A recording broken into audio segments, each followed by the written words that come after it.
시니어 감성, 고부 모자, 인생 희한한 오디오북, 헤드폰 밀린 올세, 그리고 5년 전 죽은 아들. 노을이 깔린 늦은 오후. 나는 손에 밀린 올세 장부를 들고 그 집 문 앞에 섰다. 3달째 연락이 없던 세입자. 마음속에서는 이러다 도망친 건 아닐까 하는 걱정이 맴돌았다. 문을 두드리려는 순간 낡은 문틈 사이로 익숙한 냄새가 스쳤다. 아들의 향기였다. 그리움과 슬픔이 동시에 목구멍까지 차올랐다. 설마 그럴 리가 없지. 내 아들은 5해 전에 세상을 떠났는데. 심장이 두근거렸다. 나는 떨리는 손으로 문고리를 돌렸다. 계세요? 문이 천천히 열리며 희미한 불빛 아래 한 남자가 서 있었다. 순간 내 다리가 풀렸다. 그 얼굴 분명히 내 아들이었다. 5해 전 눈을 감던 그 표정 그대로였다. 엄마. 그가 입을 열었다. 그 한마디에 세상이 멈췄다. 나는 믿을 수 없었다. 너 죽었잖아. 병원에서. 그날 내가. 눈물이 얼굴을 타고 흘렀다. 그는 고개를 숙이며 조용히 말했다. 그땐 살고 싶지 않았어요. 모든 게 무너졌고 엄마까지 힘들게 하는 게 싫었어요. 그래서 떠났어요. 하지만 그날 병원에서 깨어났을 때 저는 이름을 버리고 새 삶을 시작했어요.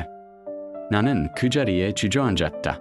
그의 얼굴은 어리었고 손에는 오래된 상처 자국이 남아있었다. 이에 나한테 한마디도 안 했어? 엄마는 이미 너무 아파했잖아요. 다시 나타나면 더 상처가 될까봐 그냥 멀리서 엄마가 잘 사는지 지켜봤어요. 그의 목소리는 오래된 바람 같았다. 살아남았다는 기쁨보다 그가 얼마나 예로웠을지를 생각하니 가슴이 미어졌다. 그는 방 안으로 나를 이끌었다. 벽에는 오래된 사진 한 장이 걸려 있었다.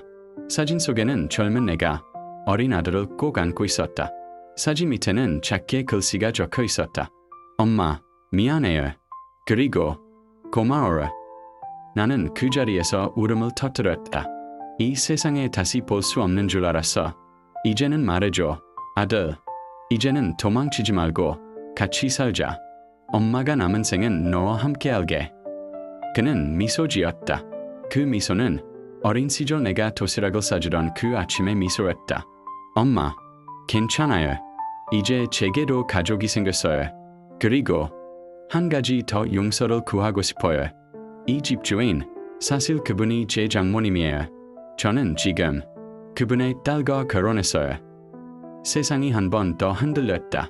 그의 장모는 내 젊은 시절 평생 갈등하던 이유들이었다. 세상은 참 이상했다. 돌고 돌아 결국 아들은 나의 과거와 화해하러 돌아온 셈이었다. 나는 손을 내밀었다. 그럼 내 며느리는 언제 볼 수 있니? 그는 눈가를 붉히며 고개를 끄덕였다. 엄마가 용서해준다면 오늘 저녁이라도. 그날 밤 낡은 식탁 위에는 세 사람이 마주 앉았다. 서로 다른 상처를 품고 있었지만 그 상처 속에서 같은 온기를 느꼈다. 아들은 내 손을 꼭 잡았다. 엄마, 이제 집에 돌아온 것 같아요. 나는 대답했다. 그래, 우리 이제 그만 울자. 삶이 다시 우리를 허락했으니까. 창밖에는 보름달이 떠 있었다. 그 달빛은 마치 잃어버렸던 시간들을 하나씩 꺼내 비춰주는 듯했다. 헤드폰 에피소드 2. 며느리의 눈물. 다음날 아침 문 앞에 한 통의 편지가 놓여 있었다. 엄마, 용서란 건 결국 사랑이더군요. 그 글씨를 보는 순간 나는 다시 울고 말았다. 부엌 한켠에서 설거지를 하던 며느리의 손이 멈췄다. 유리잔에 남은 물방울이 흘러내리듯 그녀의 눈가에도 조용히 눈물이 고였다. 어머니, 저 뭘 그렇게 잘못했을까요? 그녀의 목소리는 떨리고 손끝은 차가웠다.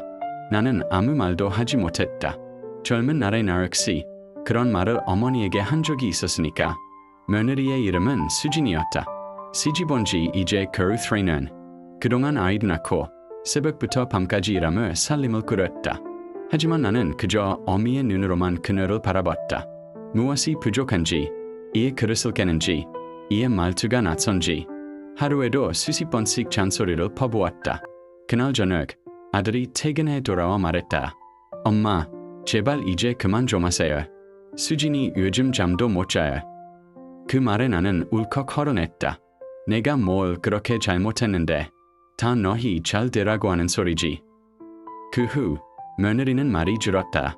식탁에 앉으면 조용히 밥을 먹고 아이를 안고 방으로 들어갔다. 나는 점점 그 침묵이 불편했다.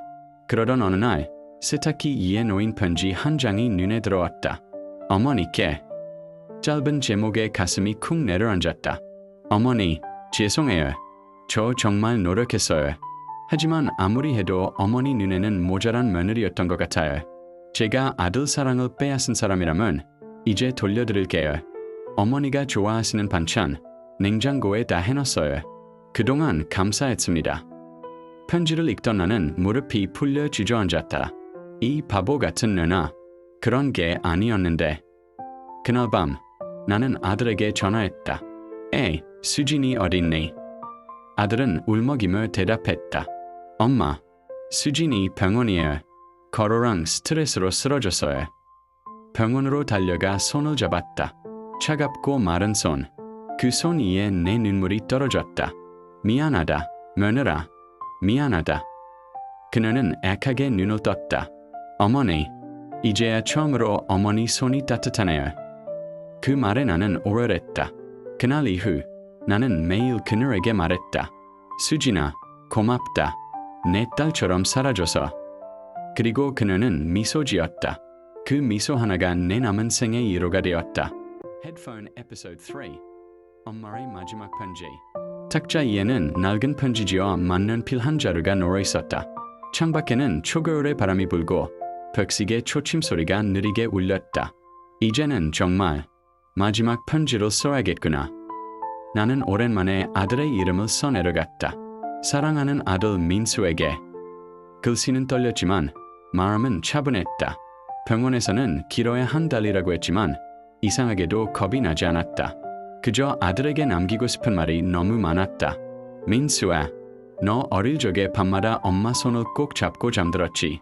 그때마다 너는 엄마, 나 절대 안 놓을게 했단다. 그런데 세상은 그렇게 쉬운 곳이 아니더라. 내가 어른이 되고 결혼하고 아버지가 되었을 때 엄마는 너를 자랑스러워했어. 하지만 한 가지 미안한 건 엄마가 늘 강한 척만 했다는 거야. 글씨가 번지고 눈물이 종이에 스며들었다. 엄마는 늘 내 앞에서 씩씩했지만 사실 혼자 있을 땐 많이 울었어. 내가 힘들다 할 때 같이 울어주지 못해서 미안했어. 내가 외로울 때 괜찮다는 말만 반복해서 미안했어. 나는 잠시 펜을 내려놓고 숨을 골랐다. 사진 액자 속 군복 입은 아들의 미소가 보였다. 그 미소 하나면 엄마는 1000번이라도 다시 살고 싶다. 마지막 문장을 써내려갔다. 민수아, 엄마가 떠나도 절대 슬퍼하지 마라. 내 안에 엄마의 사랑이 살아있으니까. 그리고 수진이에게 꼭 전해라. 며느리가 아니라 딸로 사랑했다고. 편지를 봉투에 넣으며 나는 미소 지었다. 창문을 스치는 햇살이 따뜻했다. 마치 누군가 내 어깨를 다정히 감싸는 듯했다. 이제 됐다. 이걸로 충분하다. 그날 저녁 아들은 병실로 달려왔다. 엄마, 나왔어요. 나는 힘겹게 눈을 떴다. 그리고 마지막으로 속삭였다. 민수아, 행복해야 한다. 엄마는 늘 내 곁에 있을 거야. 그 말과 함께 나는 고요히 눈을 감았다. 그 순간 창밖 하늘의 노을이 붉게 번졌다. 그 노을 속엔 분명 엄마의 미소가 있었다. Clapperboard Episode 4. 아들의 고백. 진실의 고백, 룽소의 순간, 그리고 남은 사랑. 문이 닫히고 방 안에는 낯선 정적이 흘렀다. 그녀는 여전히 믿을 수 없었다. 5년 전 분명히 아들은 세상을 떠났다. 그날 장례식에서 그녀는 아들의 얼굴을 직접 보지 못했다. 사고가 너무 심해서 신원 확인은 DNA로만 가능하다고 했다. 그때부터 그녀의 세상은 멈췄다. 그런데 지금 바로 눈앞에 서 있는 그 남자가 엄마. 그 한마디를 내뱉는 순간 세상이 무너졌다. 그녀는 무릎이 풀려 바닥에 주저앉았다. 아니야, 그럴 리가 없어. 내 아들은 죽었어. 아들은 천천히 다가와 떨리는 손으로 어머니의 손을 잡았다. 미안해요, 엄마. 그날 난 죽은 게 아니었어요. 그의 목소리는 깊은 후회로 가득 차 있었다. 그날 사고는 조작된 거였어요. 회사 비리를 알고 있었던 나를 없애려 했던 거예요. 그녀의 눈에서 눈물이 쏟아졌다. 그럼 넌 왜 지금까지 숨어 있었니? 왜 돌아오지 않았어? 살기 위해서였어요. 그리고 며느리와 아기를 지키기 위해서요. 그녀는 그제야 방 구석에 사진 액자 속 작은 아이의 얼굴을 보았다. 아들의 눈과 똑같은 눈빛. 그녀의 손이 떨렸다. 저 아이가? 네, 엄마. 제 아들이에요. 당신의 손주입니다. 그녀의 울음은 더는 참을 수 없었다. 그토록 보고 싶던 아들. 그 아들의 피가 섞인 아이가 눈앞에 있었다. 이제야 말했니? 혼자 건졌니? 엄마를 지키고 싶었어요. 그 사람들이 아직 제 목숨을 노리고 있었으니까요. 한참을 침묵이 감쌌다. 그녀는 아들을 꼭 끌어안았다. 그의 어깨는 여전히 따뜻했다. 괜찮다, 내 아들아. 너 살아 있었구나. 그걸로 됐다. 아들은 울음을 터뜨렸다. 엄마, 정말 미안해요. 매일 그리웠어요. 매일 집 앞까지 왔다가 발길을 돌렸어요.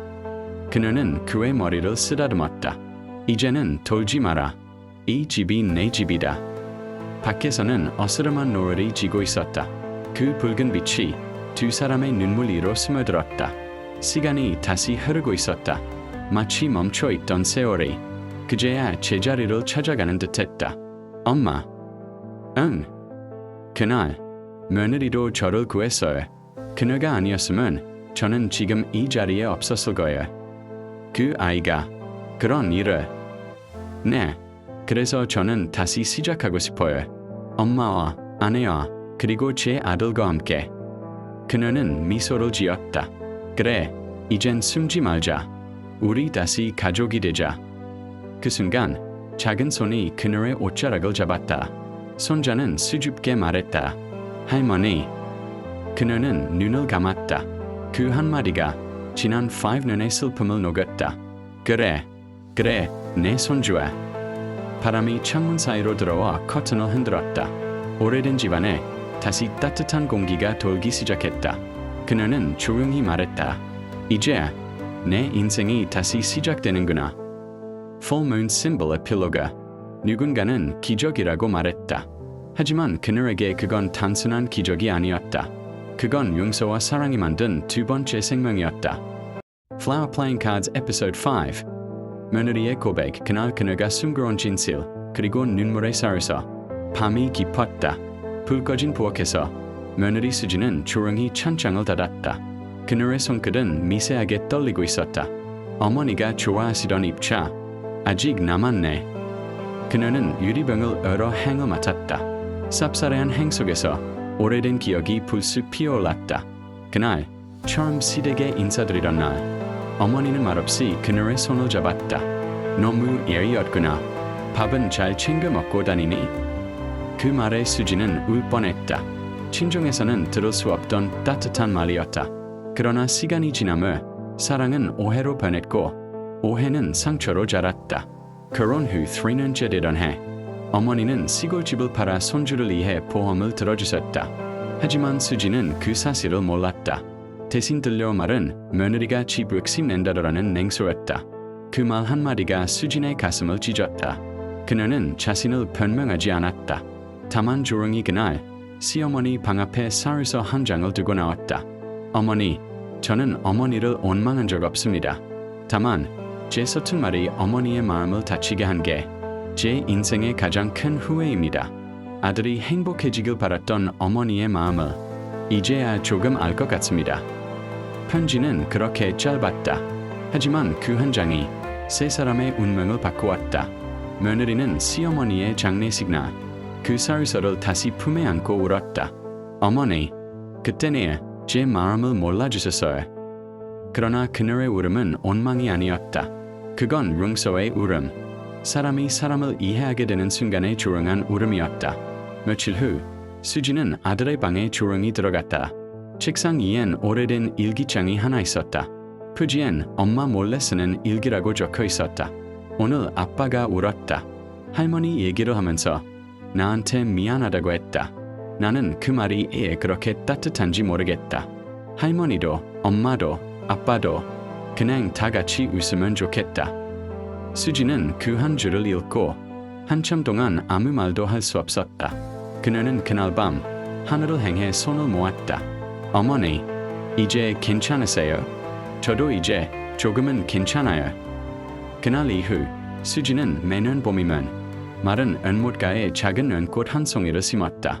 물이 말라버린 자리에서 그 꽃은 매년 피었다. 누군가의 용서가 세대를 넘어 새 생명으로 이어지는 듯했다. 그녀는 조용히 속삭였다. 어머니, 제 잘못을 용서해 주셔서 고맙습니다. 이제 저도 저 자신을 용서하려 합니다. 바람이 불었다. 연꽃잎이 흔들리며 작은 물결이 생겼다. 그 속에서 마치 어머니의 목소리가 들려오는 듯했다. 수진아, 이제 그만 울어라. 내가 피운 이 연꽃이 우리 마음의 연못을 다시 채워줄 거야. 수진은 고개를 숙였다.